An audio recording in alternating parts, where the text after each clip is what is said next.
श्री शिवाय नमस्तुभ्यम। दोस्तों, हरियाली तीज व्रत सावन माह के शुक्ल पक्ष की तृतीया तिथि को मनाया जाता है। सुखी वैवाहिक जीवन, पति की लंबी आयु और अखंड सौभाग्य के लिए महिलाएं व्रत रखती हैं और देवी पार्वती और भगवान शिव की पूजा करती हैं। मान्यता है कि इस दिन भगवान शिव और माता पार्वती का पुनर्मिलन हुआ था। हरियाली तीज व्रत कथा। हिंदू धर्म में हरियाली तीज के व्रत को अधिक महत्वपूर्ण माना जाता है। इस दिन व्रत रखने से जीवन में खुशियां बनी रहती हैं। इस उपवास की पूजा में हमेशा व्रत कथा सुननी चाहिए। हरियाली तीज व्रत की कथा को लेकर ऐसा कहा जाता है कि शिव जी ने पार्वती जी को उनके पूर्व जन्म का स्मरण कराने के लिए तीज की कथा सुनाई थी। शिव जी कहते हैं, हे पार्वती, तुमने मुझे पति के रूप में पाने के लिए कई वर्षों तक कठोर तप किया। साथ ही तुमने अन्न और जल का भी त्याग किया। चाहे तपती गर्मी हो या भारी सर्दी या फिर हो बरसात, इन सभी मौसमों का सामना करते हुए भी तुमने कठोर तप किया। उसके बाद मैं तुम्हें वर के रूप में प्राप्त हुआ। इस कथा को सुनाते हुए भगवान शिव आगे कहते हैं कि पार्वती, एक बार नारद मुनि तुम्हारे घर पधारे थे।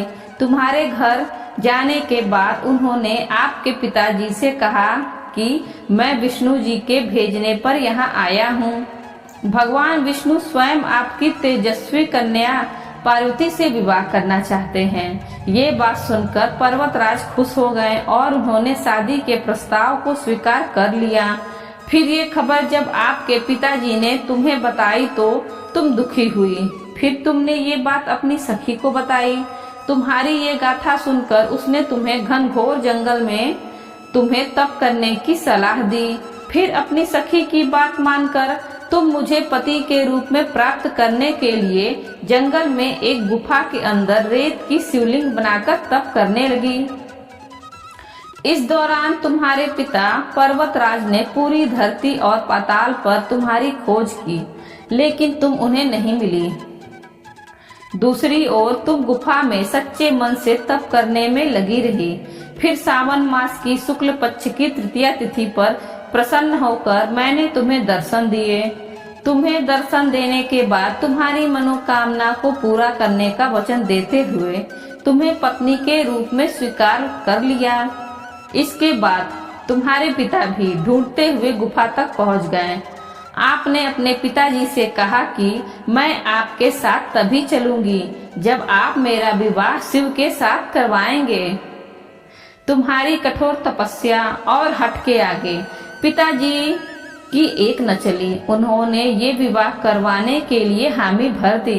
कथा को सुनाते हुए भोलेनाथ ने कहा कि श्रावण तीज के दिन तुम्हारी इच्छा पूरी हुई और तुम्हारे कठोर तप की वजह से ही हमारा विवाह संभव हो सका।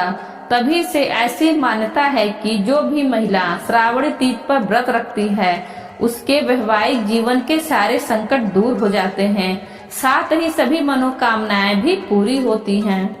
दोस्तों, वीडियो अच्छी लगी हो तो वीडियो को लाइक करें और ज्यादा से ज्यादा अपने मित्रों के साथ शेयर करें और बेल आइकन दबाना ना भूलें, जिससे आगे आने वाले वीडियो की नोटिफिकेशन आपको सबसे पहले मिल सके।